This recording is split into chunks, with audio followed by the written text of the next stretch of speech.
considering what happened to Nigeria at the Tokyo Olympics, where our athletes could not compete due to issue of test result, federal government are doing everything possible to make sure such occurrence did not happen again. That is why right now, ahead of Birmingham 2022 Commonwealth Games, they are actually ordering that every athlete must be tested. Well, orderly. That's a good one there, coming from the federal government. Welcoming you on the show for this evening. I am Adeni Ajishafe on 360 Sport on Trust TV. Joining me is Joel Ajayi. Good to have you. Good day, sir. Now, we'll be talking about the federal government. They actually ordered that complete testing of all athletes that will be going for Commonwealth Games to avoid what happened at Tokyo Olympics. And they want to make sure this time around, at least every stone right now, none of them will actually be left unturned, because they want to make sure the issue will not repeat itself. It was an embarrassing moment for Nigeria at the Olympics. So this time around, at the Commonwealth Games, they are trying to say, okay, this time around, it won't happen again. So all the athletes must be tested. I think it's a very good one for us as a nation. And then let's give kudos to sports ministry for putting that thoughts on ground for us, in order not to subject ourselves to the kind of disappointment that we had during the Tokyo.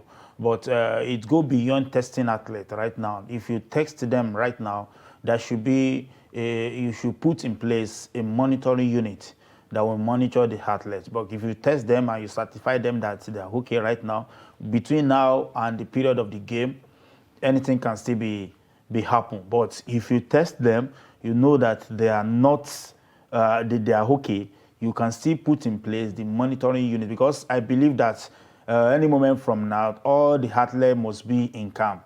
So you camp them. When you camp them, you'll be able to monitor them. Because if you don't monitor them, we have many factors that make athletes to involve in drugs. The coaches might try as much as possible that I want to make my name. And then the athlete might say that, I cannot just lose this chance. I need to enhance myself. But if we have a very good monitoring unit that are monitoring each camp, what you eat, what you take on daily basis before the Birmingham come August or thereabout, we'll be able to have a team that nothing will happen to. Even when they test them in Birmingham, they will not be able to find anything, and then we will not subject ourselves to the kind of situation that is not good, the kind of the one we had when we went to Japan in Tokyo. Well, if you look at that incident over there in Japan, where a lot of athletes were actually disqualified because of a lot of issue of tests coming from world organizing body that has to do with world athletics. Yeah. But this time around, despite the fact that, yes, we need to monitor, we need to do this and that, but I think the basic thing we need to do right now is to make sure the athletes are in good condition, and also not being part of those athletes actually going to doping, banned substances, because by the time they get to Birmingham, that is Commonwealth Games, and they are being tested by WADA, by the time they discover that, you've taken any maybe performance enhancing drugs, EPO or thereabout, it will actually fall back on Nigeria as a country. So that's why they are trying to guide against. That is what I am saying. There is one thing that you are doing, you are conducting the test. There is one thing that you monitor your athletes. We did it before we traveled to Tokyo. In Lagos, they said that they've perfected everything, they've done everything. But along the line, we've all seen the result of their perfection. So what I am saying is that it goes beyond the giving approval or giving the mandate of testing the athlete. Immediately you test before you can test the athlete, that's one thing that I want the government or the sports people that are shadowed with the responsibility of sports to know. Before you can test an athlete, it means the athlete must be in camp. I don't know which of the federation that is in camp right now. Because if they are not in camp, you cannot monitor what they eat. Athletes can decide that, let me just go out and take something, and then it might reflect in their gene, in their blood. As a banned substance. As a banned substance. So what I am saying is that before you give this kind of directive, it means you must have ascertained all your athletes that you are taking to Birmingham. Know their numbers. Camp them. Those people that you will camp in Port Harcourt, those people that you camp in Delta, those people that will be camp in Abuja, as well as Lagos. You know their number. Set a monitoring unit that will be monitor these athletes, what they eat, what they drink, even the kind of soap they use to take their bath. So that's what me I am saying. Chemicals are because part of. before now we have been doing it, but we are still getting the result of doping among our athletes. So we must get it accurately this time around. And then the way we are going to get it accurately is that we make sure that all hands are on deck to make sure that all these athletes are not taking anything that we see as substance in their gene or in their blood or in their body whenever we reach the stage. So that is my point. It's a very good move, but make sure that all these athletes, you must know them. As far as I'm concerned, we don't know the numbers of athletes that are going to represent Nigeria at Commonwealth game right now. But if you know them, put them in the camp. Let all of them, you know the food you are giving to them. You know the drinks, the water you are giving to them. So by that, and then from their camp, you take them straight to Birmingham. You will not have issue of any substance. But by the time you allow athletes to go, even the parent will say, I want my children to sign. Just take this one. Some people might take concussion. Because we are in Africa, anything can happen. Say, okay, just take it. It's just for you to be agile. It's just for you to be okay. But it results in their... By the time they get tested, they discover that there is this kind of substance in their body. So they can't... And then they don't want to hear anything doping. Once they hear it, they frown at it. Because if they allow such a thing, it will not be okay for the game that we are saying we are doing. So for me, it's a very good move for the ministry. But I want them to do more in the sense that they have a monitoring unit that and those people that will be sincere. Because if you are talking about doping, testing in Nigeria, we can manipulate things. Forget, this is the country that all of us are growing up. We can manipulate. We know what happened in under 17 this time around. But I don't want to go to that particular place where they will manipulate the result and they say you are okay, and then where you are not okay. So my own is that put a monitoring unit, and then you will discover that we will not have issue of any doping in Birmingham. Hopefully, Team Nigeria will not have issues over there in Birmingham. The Commonwealth game will be coming up July, August, and hopefully we want to see our athletes performing so well. And we don't want the repeat of that Tokyo Olympics to happen again. It was a very disgracing event where a lot of Nigerian athletes could not compete due to issue of doping. And recently, Blessing Okagbare, we know what actually happened to her. It's high time athletes be very careful about what they consume, what they drink, even what they wear. They just have to be careful. A lot of chemicals that have been banned by WADA for the fact that they are performing enhancing drugs, EPO as they call them, and you just have to work on not taking all these drugs. Well, wishing Team Nigeria all the best, at least get ready for the Commonwealth Games in Birmingham City. While we talk about athletics now, let's move away from that, talk about big soccer.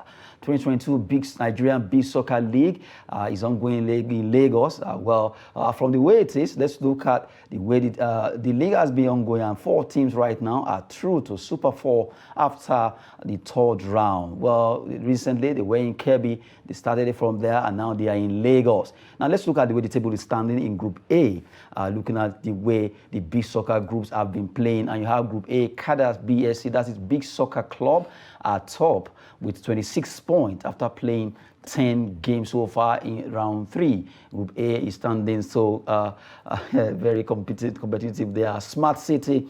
They have 18 points, playing 10 games. And you have Igbobo Kingdom. That Igbobo Kingdom should be from Ikorodu.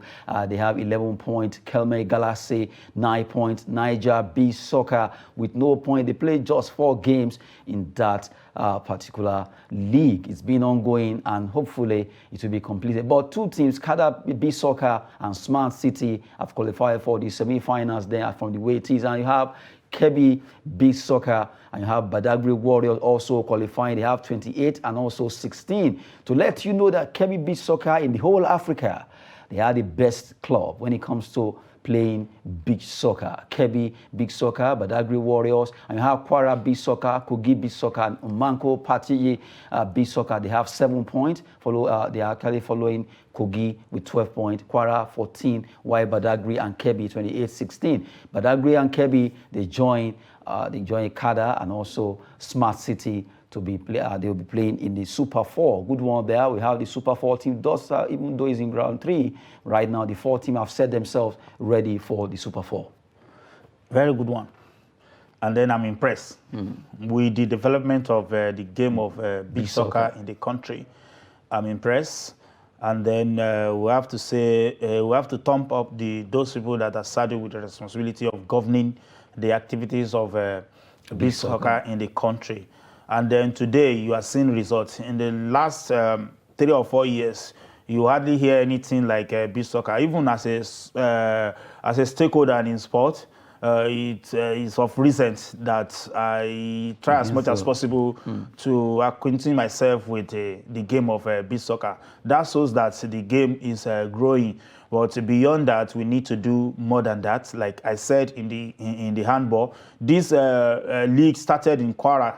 And then from Kwara, they moved to Kebbi, from Kebbi, now in Lagos. I think it's a very good one. And then my appeal goes to all the states that have facility for this.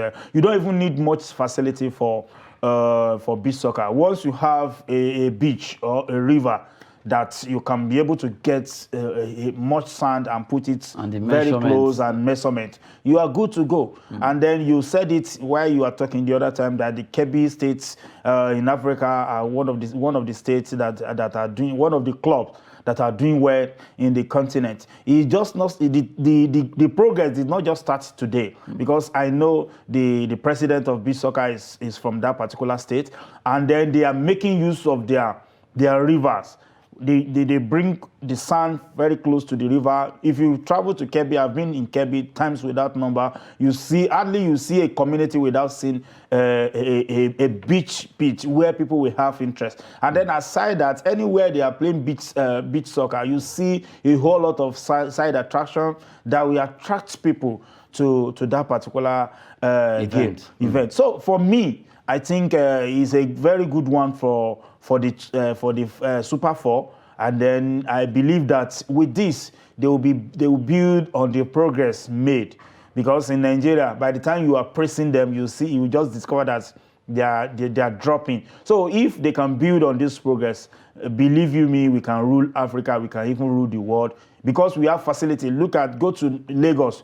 Almost every beach you see is sand, and then we have a lot of talent that can do it. I don't know why we are not getting it right before now. So I believe if we can progress in this progression, let me just put it in that way, very soon you will hear that Nigeria is the winners of the Africa and then the winners of the whole world at large. Well, we've been talking concerning beach soccer. Well, it's taking place in Lagos. It started like a joke from Kwara. Now they moved to Kebbi, then straight down to Lagos, at least to enjoy some beach soccer football. Well, right now, 4 teams, they've qualified for Super 4. They just have to up their game. Well, good one for all the 4 clubs. And to let you know that Mahmoud Adejia, he was here recently to talk about big soccer development in Nigeria and also in Africa. He is also the president in Africa. That's African Beach Soccer Union. And really, they are doing well. And they also have the headquarters here in Nigeria. Good one there. This sport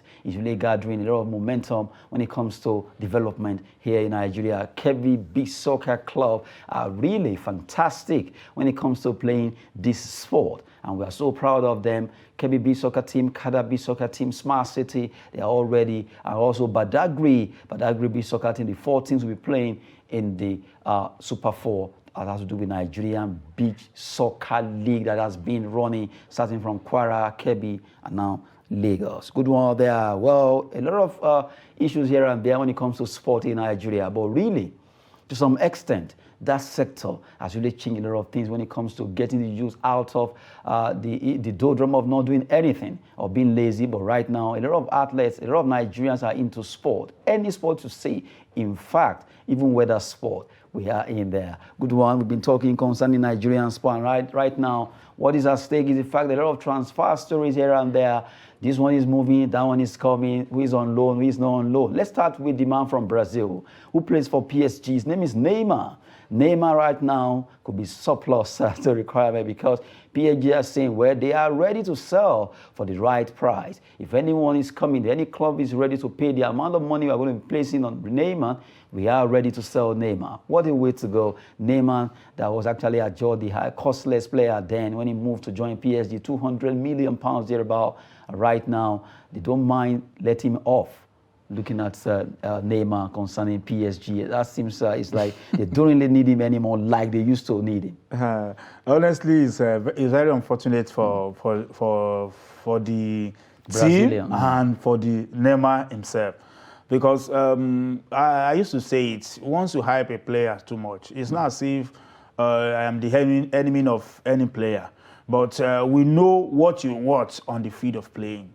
I think the kind of hype, the kind of all this awareness, all this hype they gave to this young guy, they are not getting it. Because when we are talking about the club, it's about money. It's not about the kind of this kind of how beautiful you are or the kind of the country you are coming from. It's about using that your influence to make money for the club. And then be it as it may, the club like PSG is now that they are just coming up to be signing big names. And then I think for you to be a star or for you to if you want to be a world star, I'm not saying they are not a good club, but you cannot just go to PSG and say you want to be a world star. Because for you to be a world star, you must be able to play at every level from the first game of Champions League to the last game of Champions League, which we are expecting on Saturday as we speak. Because if you could not reach like the quarterfinal or semi-final, or even if you reach that level, you could not play the last game.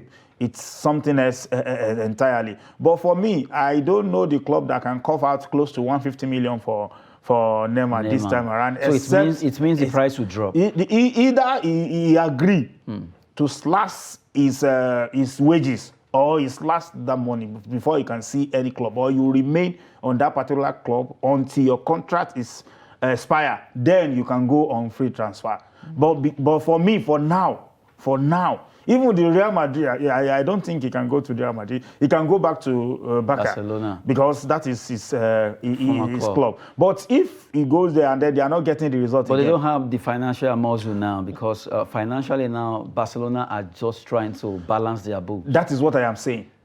And then you cannot say you want to go to Real Madrid, you are like enemy to each other. They will not even want to place that kind of money on top of Neymar. For me, it's a good one for PSG, but at the other side of it is not something that is pleasant for the young Brazilian guy. I think he puts more energy on the maybe sponsoring of the club, or you want to be the promo, endorsement, that's modeling. Yes, modeling. So if you know that's where you are, you have the area. I think Neymar's case is just like David Beckham. Yeah. The only difference is the fact that, despite the fact that Beckham was more into modeling and endorsement deals coming from him, but he was still more kind of serious in his own football career. That's it. He was still showing that, despite the hype from English players, despite the modeling and whatever it is, he was still committed that, okay, I want to really play football. Anytime you give me a chance, he was able to make a lot of people mesmerized by his free kick style. But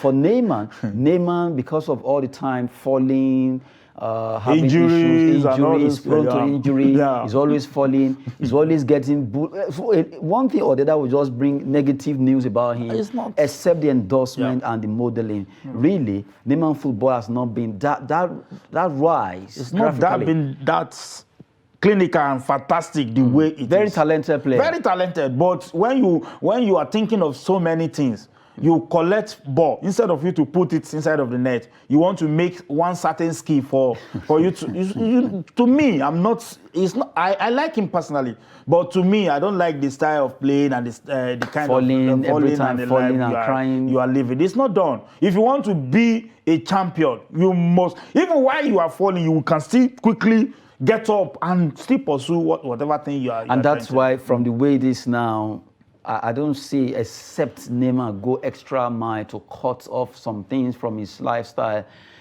Kylian Mbappe, Erling Haaland, they're already stepping into that shoe. Yeah. Of Ronaldo, Messi. Yeah. And Neymar right now, that the whole world was actually looking at, this is going to be the next player that will take over. Neymar's case is like Robinho, who a lot of people expected a lot from. Alexander Pato, a lot of people expected something from them. Yeah. And you remember that when these guys are coming up, a lot of noise about them that they will do well, but it didn't work out. Let me shock you. If Neymar did not improve from this game, as we are going to the coming season, the Neymar side of it might face off, because we have a crop of talented players that will still be coming up as we speak. Because by now we have some players that luck will just shine on them. We have players that God will just say, okay, it is your time to shine.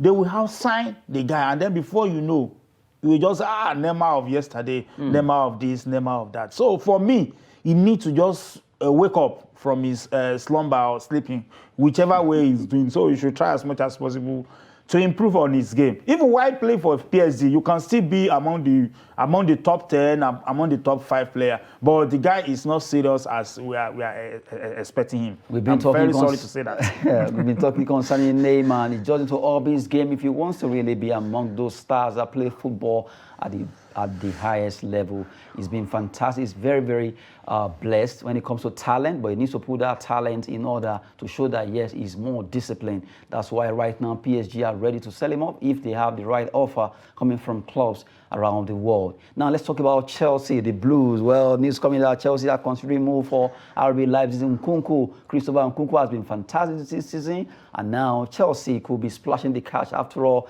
they are ready to buy players, and Nkunku could actually be the player they will be going for.